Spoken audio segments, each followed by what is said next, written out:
Hey everyone, welcome back to Pony related content, and today I'm going to be reacting to episode 4 of Reviewing is Magic by Anthony C.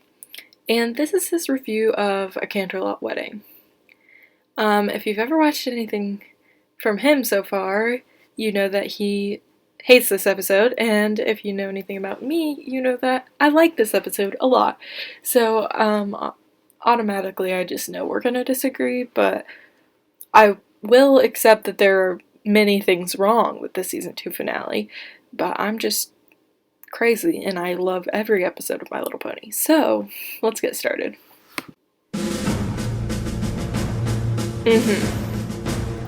Celestia flag Reviewing is Magic. Princess Celestia is god of ponies. In Yeah, fact, I think Twilight's the only one who still hasn't kind of blasphemed disagree her with name that yet. point. She's definitely the Saint Michael of the group. You stay gay, pony girl. God loves the gay one.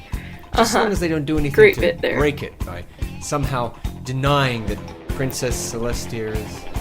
Oh, thundering frig! And now, the exciting conclusion. It did end with Well- to be concluded last time. I guess God doesn't love the gay one. I mean, this doesn't look particularly omnipotent to me. Yeah. So, Celestia's I don't not see her that way God. at all. Interesting. Makes me wonder what they set it up in the series for, though. But hey, it's not a total train wreck. It's still a good show, right? And I bet this episode's gonna be just She's fine. never been a god. I disagree with that point. Right? Bob Newhart? Oh, heck yeah. Right? Or wait, is this Odd Couple? Oh dear. I think I'm humiliating myself right now. Odd Couple. I watched so much of this when I was a kid.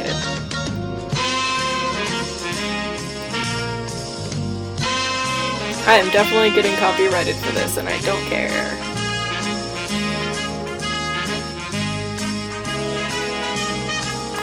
Really nice intro. I feel like we've had a dramatic improvement in production.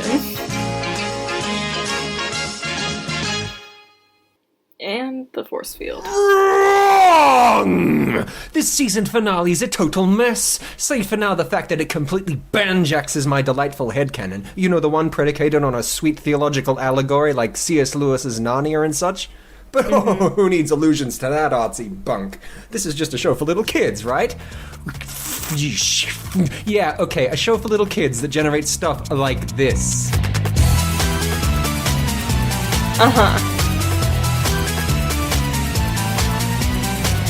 Oh gosh, not the MOV. All that for a little kid show, huh? Boy, you guys are freaks.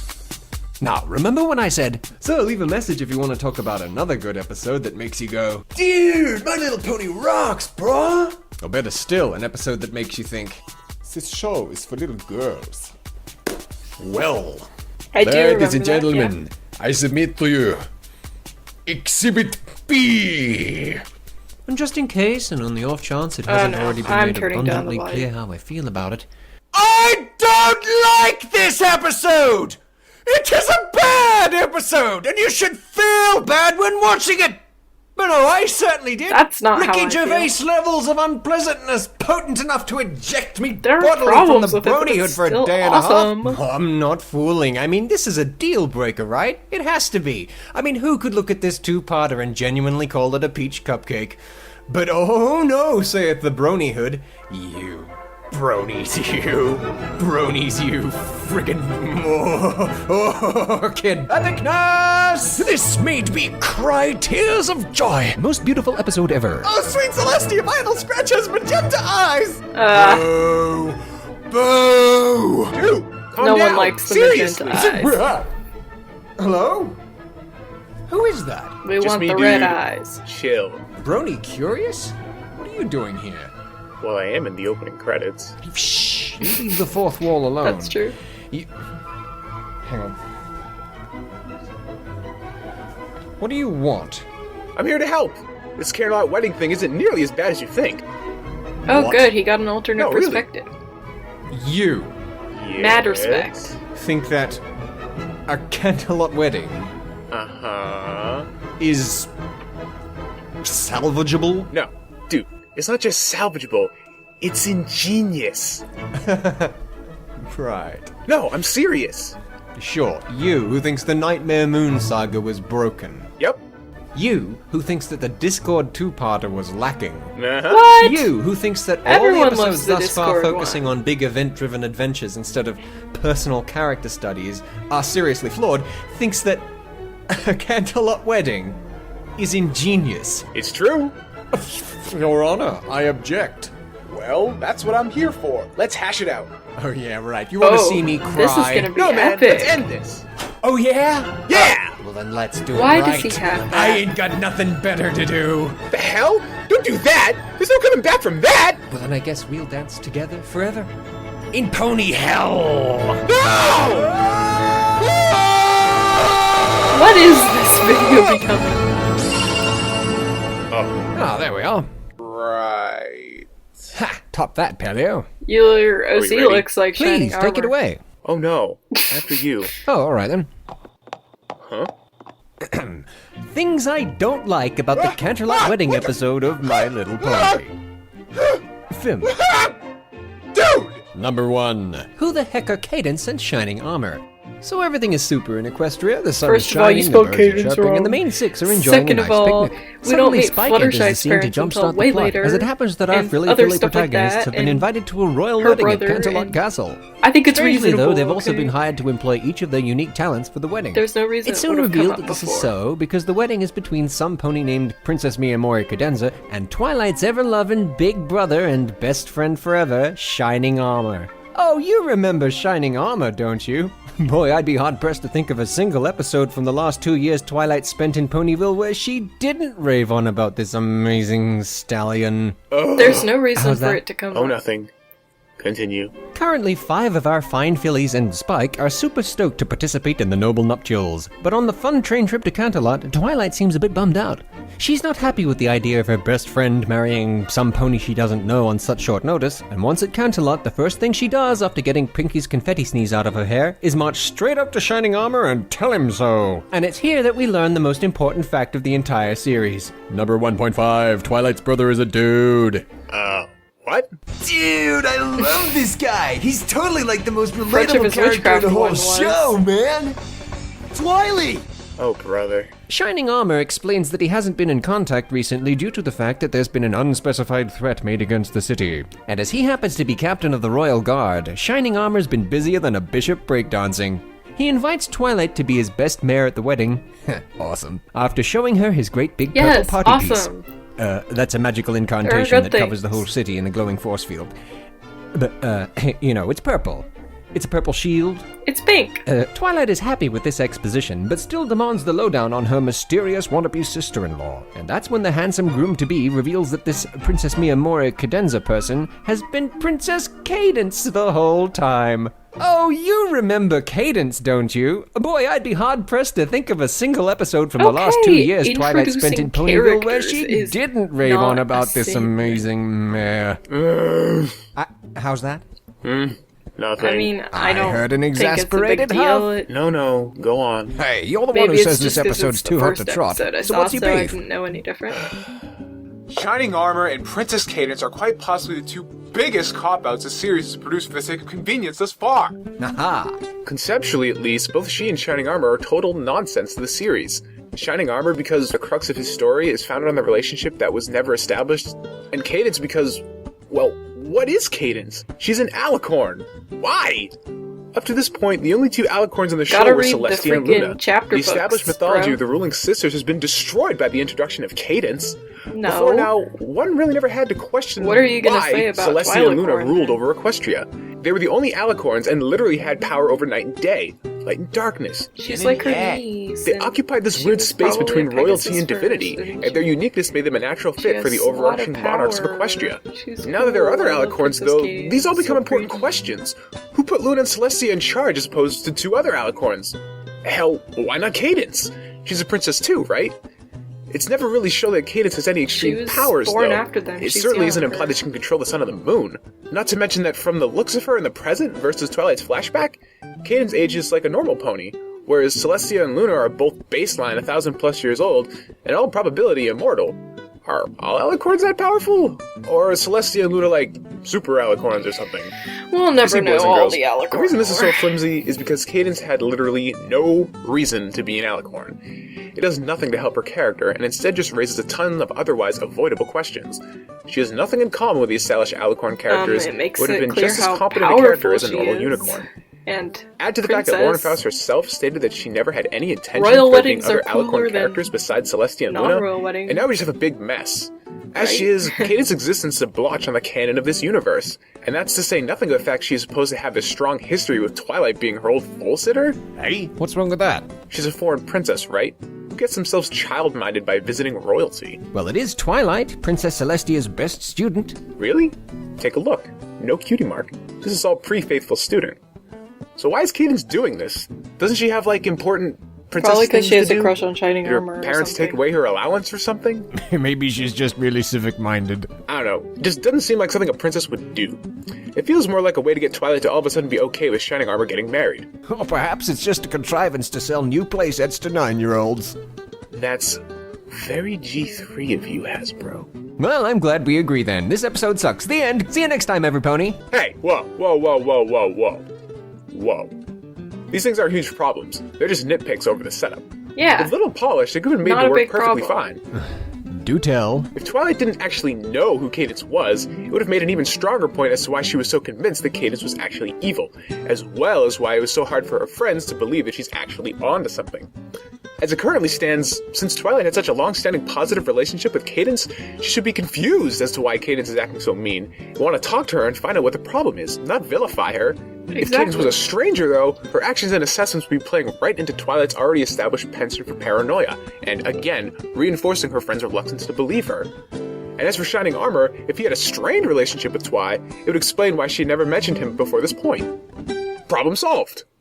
Boo. Oh, shut up. You know, none of this would be necessary if they just set these people up earlier in the season, right? I know. Remember the Grand Galloping Gala? The Triple G? Of course! Yeah, that was actually Triple foreshadowed from the G, third heck episode into yes. season 1. So when we finally got there, it felt properly built up. But this time, crucial climactic plot elements like Big Brothers, Best Friends Forever, and what have you, barely get a song at last minute? Yeah, a story feels better when it's begun with the end in mind. It shows that the writers are taking care to think about what should happen next, as opposed to just making it up as they go.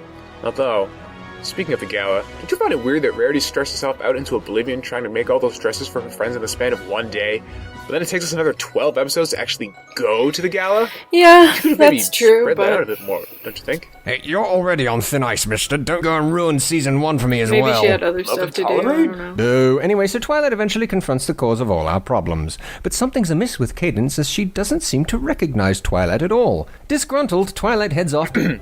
What now? You skipped the thing, dude! The thing? Twilight first suspects Cadence when... I am aware of a certain schoolyard rhyme featured in this episode. When... And that a few members of the fandom find its manic dance-related antics amusing. Sunshine, sunshine. That you might be tempted to try it if you're a complete idiot. Sunshine, sunshine. Because it's so stupid! Ladybugs away. Sunshine, sunshine, ladybugs wake. Clap your hooves and do a little shake. Hate you. Awesome. So every pony sets about their task to prepare for the wedding, all the while Twilight observes more and more that nowadays, Princess Cadence is nothing like the pony from her youth. Though she can't seem to find any reason for it, this pony princess seems pretentious, dismissive, and two-faced. Twilight tells the Five about it, but they count the odd behavior as wedding day jitters. Twilight considers this, but decides that she should at least consult her brother about it. But once a Shining Armor's placed, Twilight witnesses her royal poshness pull some shifty moves, And the next day at rehearsals, she just up and declares Cadence evil in front of everyone. Okay, this Yep. is silly. Why didn't she talk to Princess Celestia first? Or maybe Princess Luna? Where is Luna? She's never in the same place at the same time as anyone else. Shush. We'll get That's there. 'cause she At has this, a different- Every pony is utterly she aghast. sleeps The during Shining the Armor day. is furious. He explains that the She's stress of his nocturnal. responsibilities has been giving him terrible headaches that Cadence has been using her magic to try and heal. And that's what Twilight observed the previous night. Is it just me, or does he make it sound as though it'd be better if they simply postponed the wedding until later? You know, at least until the dire situation that requires a city-sized shield has passed? No. Every pony leaves in a huff, including Princess Celestia, and Twilight, crestfallen and shamefaced, tearfully apologizes to Cadence. To which Cadence responds by brutally murdering her by magical melting. The end. No, there's a part 2, but sure. Hey! Knock it off! Well, that's what happens, as far as we know. This part ends with what looks like Twilight's horrible murder, followed by cheerful credits. Nobody thought Isn't it that. just magical? Well, yeah. Ugh. Part 2 begins with Twilight trapped in the caves beneath Canterlot Castle. She lives! Here, the villainous aristocrat starts taunting Twilight that she's thoroughly owned, which may seem unnecessary considering that we last saw Twilight apologize to her. That is, until she starts her evil gloating about shining armor. Twilight is so incensed by this that she begins to madly bust down cave walls, which eventually unveils Nice with the Mario the Cave real music in the Princess background. Cadence! Armed with nothing but lies, Twilight looks ready to kill her, but fortunately the real Princess Cadence can prove her identity. Sunshine, sunshine. Shut your flippin' face! They manage to claw their way out of the caves thanks to Twilight's Nightcrawler powers, and make their way back to the Great Hall just in time to stop the wedding. Whoa, slow down, man. You're forgetting something. Again. What? Only one of the best things about this arc. Wait, oh no, you don't mean, oh. This day is going to be Yes, the perfect. songs are so What? good. This day aria stunned me the first time I heard it. Like, I love the Same. songs and Friendship is Magic, but this song took everything to a whole new level. This was some golden age Disney level atmosphere going on here. The choreography was awesome. The Choreography? singing was amazing, and while it was a little ham-fisted like Shining Armor's introduction, it gave us a glimpse at the real Cadence, and we learned that she really does love Twilight's brother and Yes, is I worthy of love our care as an Cadence. audience. Golden Icon. Age. What are you talking about? Dude, come on. The feels. Yes. Oh, anyways, the two make it to the wedding just I in the like nick this of time. guy. Every pony is shocked by Twilight's interruption, except for fake Cadence, who seems to fail to realize that if Twilight escaped, then she'd probably bring the real Cadence with her, yeah? Fake Cadence is kind of an idiot. Well, you know, funny you should mention that. Number 2. Fake Cadence is an idiot. Who then dramatically reveals herself as the evil, unnamed ruler of the Changelings, while Princess Celestia goes out for coffee. Yeah. The Queen, later revealed as Queen Chrysalis, then begins to monologue about how she's been siphoning away love from Shining Armor, who himself is now under her direct control, somehow, and her Changeling army is, right now, chipping away at his magical shield. Celestia returns from her coffee break in time to challenge Chrysalis directly, I never and noticed her promptly coffee gets break, her that's omnipotent funny. cheeks cosmically spanked. I know, dude. They're there. They're there. Now, to give him some credit, Chrysalis actually seems surprised that she defeated the one and only Celestia. And who wouldn't be? I mean, who'd have I thought mean, that the she's level 1 filled with all star-crossed the love, stallion had the that's power to why. neutralize a deity? However, if she wasn't sure that it would work, then we must assume that open battle with Princess Celestia was Plan B. Right, so if that's the case, then what was Plan A? I mean, what was she there to do? Well, maybe she meant to pretend to be Cadence permanently. just wants and to Chrysalis just feed. pulled the invasion out of her plot at the last minute once Twilight blew her cover. Feed her So, people. plan A was to pretend to be Cadence forever. Well, that'd make sense if her army wasn't already attacking the shield as we speak. This invasion looks clearly premeditated, and especially given how mean Chrysalis has been to every pony up until now. She doesn't seem to really care about keeping a low profile. As Twilight observed, being an ass to every pony, even to the point of forcing poor Rarity to make frivolous changes to a dress she could care less about, doesn't really scream covert ops. And yet, open battle contradicts everything we're told about how the changelings roll. They're covert folk, right? Who'll secretly eat your good vibrations? Well, then maybe it isn't just love that gives changeling strength, but just strong emotion in general. Oh, bollocks. We were told that these creatures feed on love, and to do that, they'd have to sneak in and pretend. If they can consume any emotion, why don't they just bop in and start terrorizing every Well, pony Chrysalis instantly? had different plans. Emotional buffet.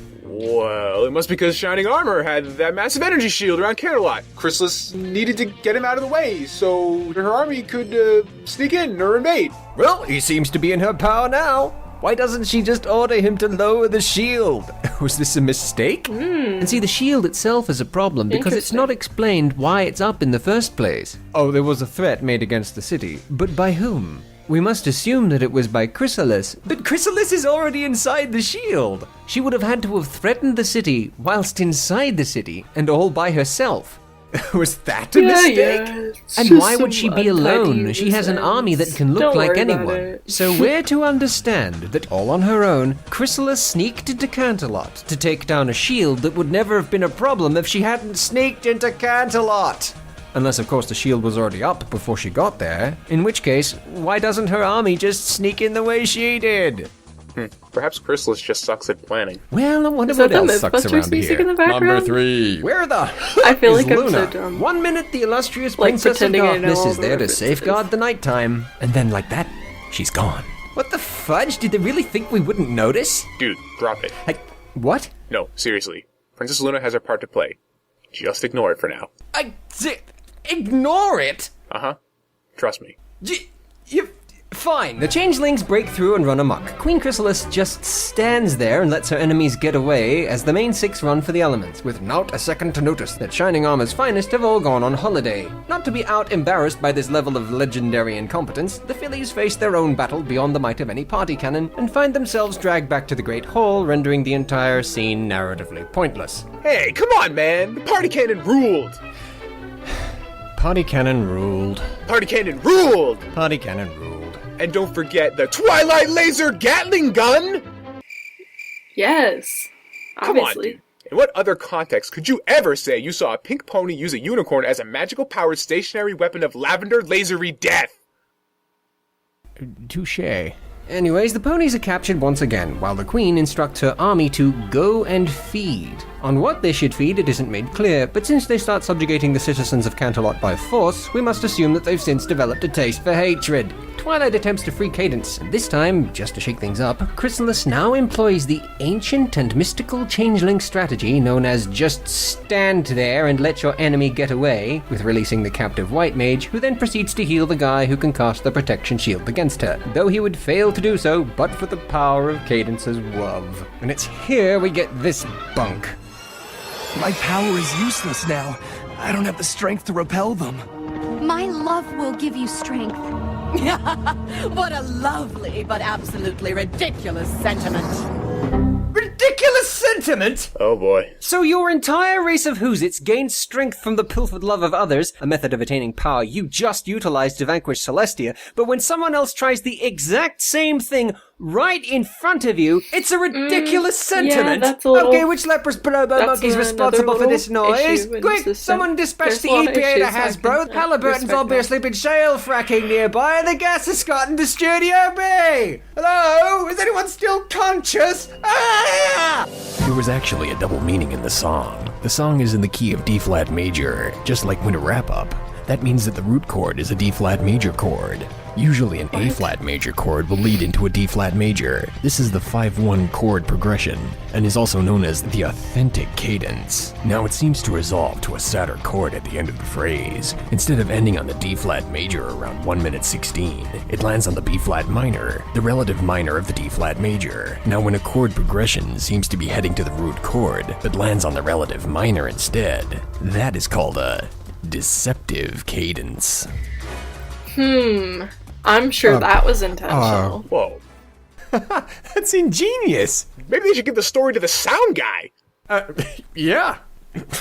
Awesome. Don't look now, some pony's being entertained. Well, okay, that was kinda cool. But you know, it doesn't rescue the resolution to this Was it story, actually which only wraps up because Chrysalis is a That's super demonstrable cool, idiot. but also very Maybe. confusing. Maybe, and I give don't me know a anything break. about Everything she music. does is nonsense. And what is with this weird message the show ends with? weird message? Just watch. Cadence uses her magical love beams to fix Shining Armor, who then makes the spell that hits the reset button. And their they hair don't bother looks capturing pretty. Chrysalis as Team Rocket blasts off again. Boy, good thing she was standing near a window. Whoozits and What's-Her-Face tie the knot before Dashi pulls off a sonic rain boom, against gravity no less, and we all live stupidly Awesome ever stuff. after, blissfully ensconced in a thick cloud of cognitive dissonance to the fact that we didn't actually learn anything. And as for the bad guy and her purpose? It's okay, Well, my it was guess awesome. is you'll never hear from her again.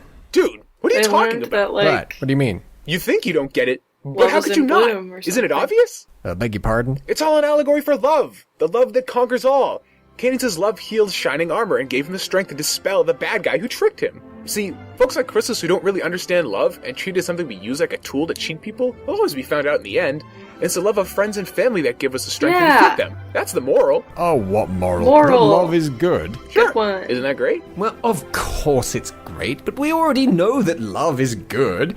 But see, here's the thing. I can't shoot great streaming jets of it out of my forehead. And therefore I'm completely at a loss as to see how it was supposed to have saved the day. If there's an allegory here, I'm struggling to see it.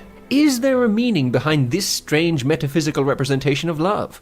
I'll show you what I mean. See, we're told at the start of part 2 that love is a tangible thing, similar to electricity, which can be physically stolen and actually used against people like a weapon. Right. This doesn't make any literal sense in the real world, but it does make metaphorical sense if, like you say, Chrysalis is an allegory for shady people who curry the affections of decent folk for selfish reasons, etc. And that's a good thing. I want to see that on TV. I mean, how do you deal with people like that? Well, according to this delightful episode, the all-encompassing power of true love will somehow save you from them, blah blah blah. But if that's so, then firstly, when Chrysalis squared off against the princess with the power of Lerb, then what was Celestia running on? Duracells? What was Her Highness even trying to do here? For what is this scene a metaphor? That love can defeat God? But God is love, right? Not God. All this scene proves is that Celestia isn't God. Thanks. Thanks for that. And my final word on that matter, imagine for a moment if in C.S. Lewis's The Lion, the Witch, and the Wardrobe, we get to the part where Aslan sacrifices himself to the White Witch, and that's it. She wins. The end. Remove all theological illusion from this story, and that's what you'd get. Come to think of it, the whole adventure probably wouldn't exist. That, and The Lord of the Rings, and a whole bunch of other great fiction. Can you maybe now see how this might rub some people the wrong way? And lastly, what is this scene supposed to be? Hey, whoa, what do you mean? That one's a no-brainer. Do tell. It's the part where Cadence's mercy and tenderness gives her beloved the power to defeat the villain who tricked him. It shows us that love is powerful because the people you love are there to help you when you can't or won't help yourself. That's an excellent concept. Well, bully, Yeah. but if Cadence's mystical beams of glowy love radiation were able to save the day, it's only because A, Chrysalis just stands there and lets her for some baffling reason, and B, Cadence was released from prison. And how did that come to pass? Because Twilight busted her out. Exactly, after being put there herself for hectoring the fake Cadence so much. Love didn't save the day, Twilight's mistrust did. There's your moral. Kids, if you suspect someone you love has fallen prey to an emotional leech, then never stop doubting them. Oh, come on! No, for serious. Even Princess Celestia says so. This is your victory as much as theirs. You persisted in the face of doubt, and your actions led to your being able to bring the real Princess Cadence back to us. Learning to trust Great your moral. instincts is a valuable lesson to Trust learn. your instincts when you hate people. Now where have I heard that before? I feel like such a fool. Well, he fooled almost everyone. But there was one little boy who never lost his mistrust. Thanks, Mom. Aw, isn't it just magical? Okay, so maybe it's not about love. But isn't this kind of a good moral too? Well, you got me there. Good, now every pony shut up and dance! Yeah.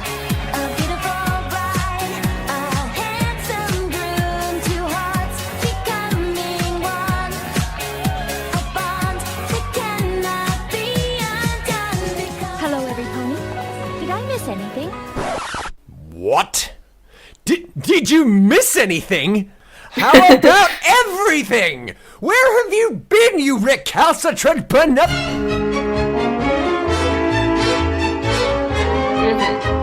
Out you pompous pimply plot hole! Thank you! That's it! It's over! The series is broken and I'm going home! It's ingenious. I'm gonna stand here for like 20 seconds to give you a chance to carefully explain to me how. How is it ingenious?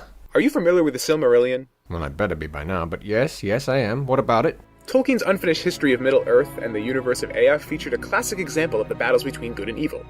After creating the world, the Holy Father Eru sent his angels, the Valar, to rule over it, including Melkor, the one to fall. Melkor was an evil, jealous tyrant who wrought nothing but chaos, and who would be defeated by the Valar many times and eventually captured. Okay, but what's this got to do with... Eventually he was released and found his way back into polite company after eons spent imprisoned. Feigning repentance, he once again lived among the Valar of Arman, where he hatched an evil plan to steal the light of the world and violently betray his brethren. Oh, I get it. Chrysalis steals love, the light of the world. The secret fire against which dark fire will not avail you, flame of Udun.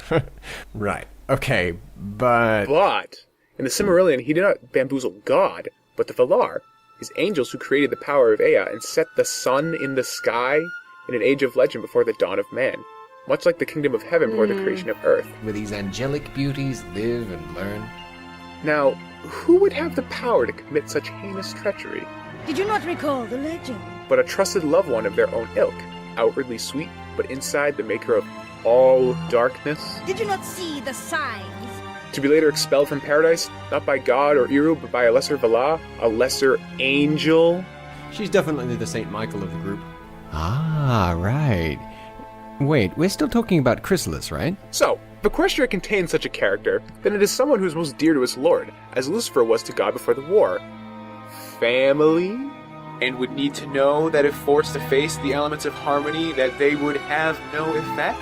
If the elements of harmony could cure Princess Luna of her evil instantly... I know who you are. Why did she need to be locked in the moon for 1,000 years? Some pony with the extensive knowledge of the castle and the caves beneath it? You're the mayor in the moon. Could cure Princess Luna of her evil. Wait.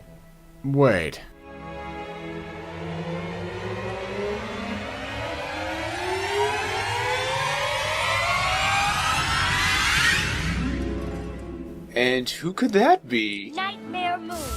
Perhaps a shapeshifter? Who then dramatically reveals herself as the evil, unnamed ruler of the changelings.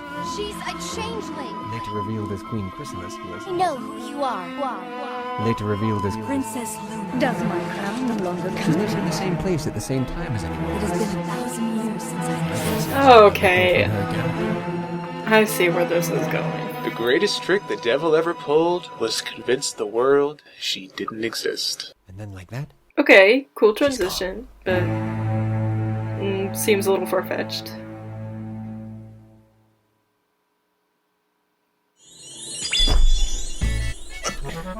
Yep.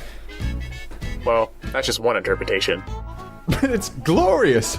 Yeah, more likely the show got pushed back to the end of the run and they just kind of had to belt this one out in a hurry. The epic struggle between heaven and hell. And deadlines? Of course the elements of harmony aren't going to change Luna's mind. They didn't change her mind the last time. What, she spends 1,000 years in angry exile, planning her revenge only to be cheated out of at the last minute? Nah. She's in recon mode, biding her time, playing possum. I mean, and now that's a she cool knows she theory, can take on the but elements of harmony, still the dunderheaded very Canterlot far-fetched. god, Shining Armor's shield magic, and her sister, and she did it all without revealing herself to anyone. Or it was just horrible writing. Studio B, you crafty devils, you had me going there for a minute, but now it's all clear. You're planning the grand battle of heaven, where good first triumphs over evil. Right. Where Saint Michael defeats Satan and claims her crown as a true princess of heaven. Uh-huh. It's the only way it makes any sense. There's It's the only way it makes any sense, foreshadowing and it's for probably you, not Twilight true. Lord. It is ingenious! There's no pony god. Yeah! Wow. Just wow.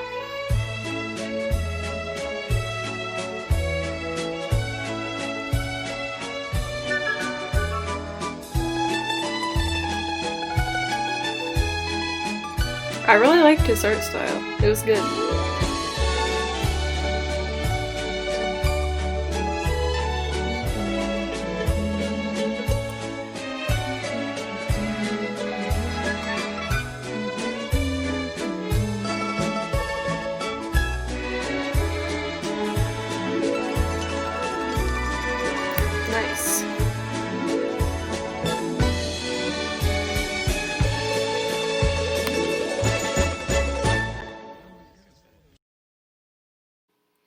So, yeah, that was pretty cool.